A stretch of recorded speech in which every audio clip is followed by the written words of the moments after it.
Unit 6ல important டாபிக்கான 19 மற்றும் 20ஆம் நூற்றாண்டுகளில் தமிழ்நாட்டின் சமூக அரசியல் இயக்கங்களின் பரிணாம வளர்ச்சி. இந்த டாபிக் தான் இந்த வீடியோவில் நம்ம இன்னைக்கு பார்க்க போகிறோம். ஸோ அதுக்கு முன்னாடி இந்த சேனலை நீங்கள் என்ன சப்ஸ்கிரைப் பண்ணணும்னா சப்ஸ்கிரைப் பண்ணிக்கோங்க. இப்போ வாங்க வீடியோக்குள்ள போகலாம்.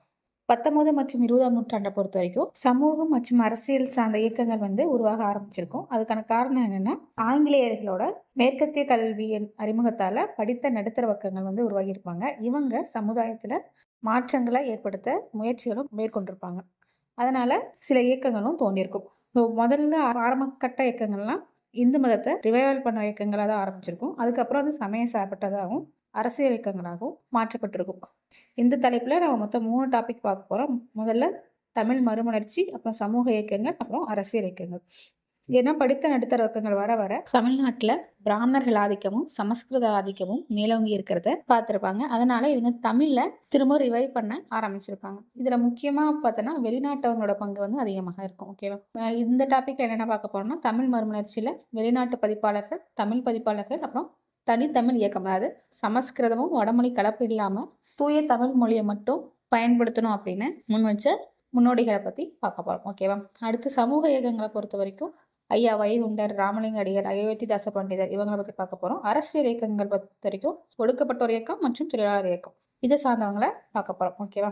இப்போ ஃபர்ஸ்ட் தமிழ் மறுமலர்ச்சி பற்றி பார்த்துடலாம். ஸோ 19 மற்றும் 20ஆம் நூற்றாண்டு என்னன்னு சொல்கிறோம்னா தமிழ் மறுமலர்ச்சி காலம் அப்படின்னு சொல்லலாம். ஏன்னா இந்த காலகட்டத்தில் தான் இந்தியாவில் அச்சு இயந்திரங்கள் அறிமுகப்படுத்தப்பட்டிருக்கும்.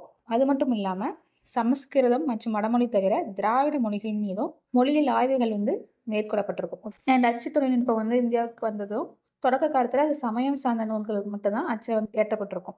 அதுக்கப்புறம் பார்த்தோம்னா சமய சார்பற்ற நூல்களையும் அச்சில் வெளியிட்டிருப்பாங்க. தமிழ் மொழி தான் அச்சில் ஏறிய முதல் மொழி, அதாவது ஐரோப்பிய மொழிகள் தவிர. ஸோ அச்சு இயந்திரம் முதல்ல ஐரோப்பியாவில் தான் கண்டுபிடிக்கப்பட்டிருக்கும். அந்த ஐரோப்பிய மொழிகள் தவிர இந்தியாவில் அச்சில் ஏற்றப்பட்ட முதல் மொழி எதுனா தமிழ் தான்.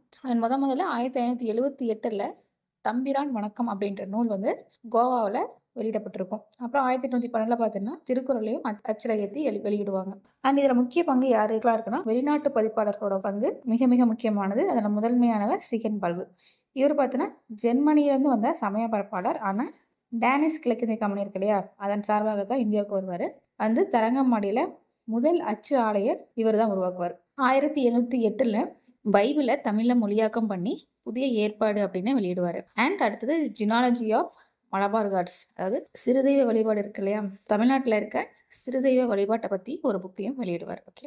ஸோ சீகன் பால்கை பொறுத்த வரைக்கும் தரங்கம்பாடியில் அச்சு ஆலையை உருவாக்குனவர் இவர் தான். ஸோ இந்த பாயிண்ட் முக்கியம், அதை படிச்சுக்கோங்க. அடுத்து FW எல்லிஸ், இவருடைய காலம் 1777 1819 வரைக்கும். தமிழ் ஒரு தனி குடும்பம் தான் அப்படின்னு முதல்ல சொன்னது யாருன்னா FW எல்லிஸ். ஓகேவா? ஸோ தென்னிந்திய மொழிகளை பொறுத்த வரைக்கும் அது ஒரு தனிப்பட்ட மொழி குடும்பத்தை சேர்ந்தது. அது இந்தோ ஆரிய மொழிகளோட சேர்ந்தது கிடையாது. அதாவது பிராமணிய மொழிகளோட சம்மந்தப்பட்டது கிடையாது. தென்னிந்திய மொழிகள் தனி குடும்பத்தை சேர்ந்தது அப்படின்னு சொன்னவர் யாரு?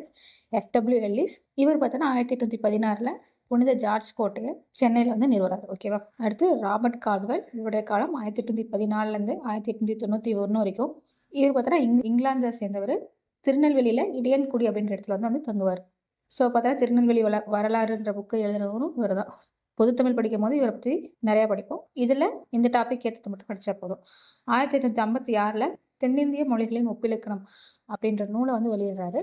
இதில் என்ன சொல்லியிருப்பாருன்னா, தமிழ் தனித்தியங்கும் தன்மை கொண்டது அப்படின்னு சொன்னது யாருன்னா ராபர்ட் கால்வே. ஸோ இவங்க 3 பேர்த்தை பொறுத்த வரைக்கும் சீகன் பால்கு தரங்கம்பாடியில் அச்சு ஆலை உருவாக்குறாரு, பைபிளை மொழிபெயர்த்து வெளியிடுறாரு. அண்ட் FW எல்லிஸ் என்ன சொல்கிறாருன்னா, தமிழ் தனி குடும்பம், அது இந்து ஆரிய குடும்பம் கிடையாது அப்படின்னு சொல்கிறாரு. அண்ட் ராபர்ட் கால்வெல் தமிழ் தனித்தியங்கும் தன்மை கொண்டது, மற்ற மொழிகளோட தலையீடு அதுக்கு தேவையில்லை அப்படின்னு சொல்கிறாரு. அடுத்து தமிழ்நாட்டை சார்ந்த பதிப்பாளர்கள் யாருன்னு பார்க்கலாம். முதல்ல சீவை தாமோதரனார், இவருடைய காலம் 1832 1901 வரைக்கும். இவர் இலங்கை யாழ்ப்பாணம் பகுதியை சேர்ந்தவர். தமிழ் செவ்வியல் இலக்கியங்களை கண்டுபிடிக்கிறதுக்காக தன் வாழ்நாளையே அர்ப்பணிக்கிறார். இவர் என்ன பண்ணுவார்னா, பனை ஓலை இருக்கு இல்லையா, ஸோ பனை ஓலையில் எழுதப்பட்ட நூல்களை பதிப்பிச்சு அதை வெளியிடுவார். பழைய சங்க நூல்கள்லாம் பார்த்தோம்னா பனையோலையில் எழுதப்பட்டிருக்கும், அதை அச்சில் பதிப்பிச்சு வெளியிடுறாரு. ஓகேவா? இவர் என்னன்னு சொன்னோம்னா பதிப்பக செம்மல். ஸோ பதிப்பக செம்மல் அப்படின்னு அழைக்கப்படுவார் யாரு? சீவை தாமோதரனார். இவர் பதிப்பித்த நூல்கள் தொல்காப்பியம், வீரச்சொல்லியம், இறையனார் அகப்பொருள், இலக்கண விளக்கம், கலித்தொகை, சூளாமணி. இவர் உருவாக்கின பத்திரிகை எதுனா தினவர்த்தமானி. இவரை பொறுத்த வரைக்கும் பதிப்புத்துறை செம்மல் அப்படின்னு அழைக்கப்பட்டவர் யாரு? சீமை தாமோதரன். இவருடைய பத்திரிகை தினவர்த்தமானி. அப்புறம் இவரோட பதிப்பித்த நூல்கள் இதெல்லாம் இம்பார்ட்டன்ட் பார்த்து வச்சுக்கோங்க. அடுத்து உவே சாமிநாதர். இவருடைய காலம் 1855லேருந்து 1942 வரைக்கும். இவர் தமிழறிஞர் மீனாட்சி சுந்தரனோட மாணாக்கர். ஸோ தமிழ் தாத்தா அப்படின்னு அழைக்கப்படுறது யாருன்னு உவே சாமிநாதர் தான். இவர் பதிப்பித்த நூல்கள்லாம் என்னென்னா சீவக சிந்தாமணி. இது 1887 பதிப்பிக்கிறாரு. 1889 10 பாட்டையும், 1892 சிலப்பதிகாரத்தையும், 1894 புறநானூறையும், 1895 புறப்பொருள் வெண்பாமாலை அப்படின்ற நூலையும், 1898 மணிமேகலை அப்படின்ற நூலையும், 1903 ஐங்குறுநூறையும், 1904 பதிற்றுப்பத்தையும் பதிப்பிக்கிறார். இவர் எழுதின நூல் வந்து எதுனா என் சரிதம். ஓகேவா. அடுத்து ஆறுமுக நாவலர். இவரும் இலங்கை யாழ்ப்பாணத்தை சேர்ந்தவர். திருவாடுதுறை ஆதீனம் பார்த்தீங்கன்னா இவருடைய தமிழ் தொண்டை பாராட்டி இவருக்கு நாவலர் பட்டம் வந்து வழங்குவாங்க. இவர் பதிப்பித்த நூல்கள்லாம் என்னென்னா பெரிய புராணம், நக்கீரர் எழுதிய திருமுருகாற்றுப்படை, சூடாமணி நிகண்டு, சௌந்தரிய லகரி, நன்னூர் காணிகை இதெல்லாம் பதிப்பிச்சு வெளியிட்டிருப்பாரு.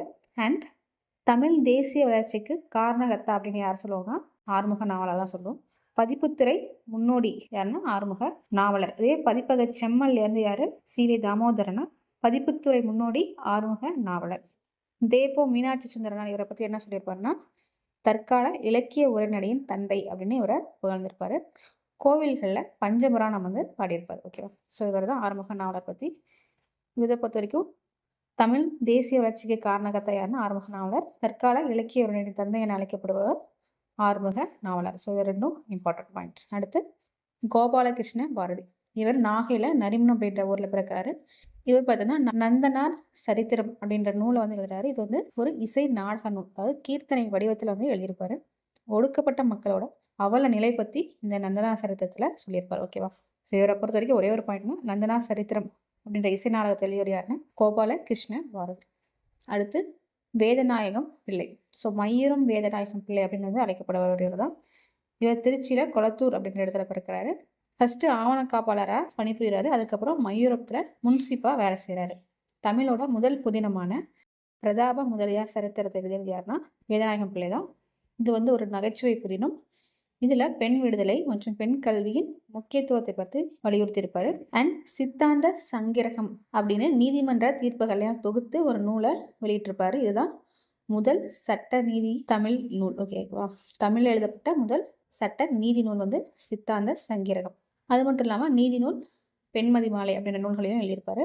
இவருடைய பெண்ணிய சிந்தனைகள்லாம் என்னென்னா மனைவிக்கும் கணவனோட சொத்துல ஒரு பகுதியை வழங்கணும், திருமணமான பெண்களுக்கு சொத்துரிமை வழங்க வேண்டும், பெண் கல்வி என்பது உணவுக்கு சமமானது, குழந்தை திருமணம், வரதட்சணை, விதவை கோலத்திற்கு எதிர்ப்பும் தெரிவிச்சிருப்பாரு. ஓகேவா. ஸோ கணவனோட சொத்துல பெண்ணுக்கும் உரிமை வேணும்னு சொன்னது யாரு? வேதநாயகம் பிள்ளை. அண்ட் பெண்களுக்கு கல்வி கொடுக்கறது உணவுக்கு சமமானது அப்படி சொன்னவரும் இவர் தான்.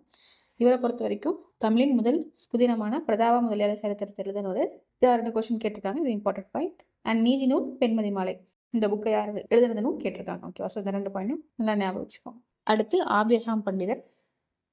இவருடைய காலம் 1859 1919 வரைக்கும். இவர் நெல்லையில் சாம்பவர் வடகரை அப்படின்ற இடத்துல பிறக்கிறாரு.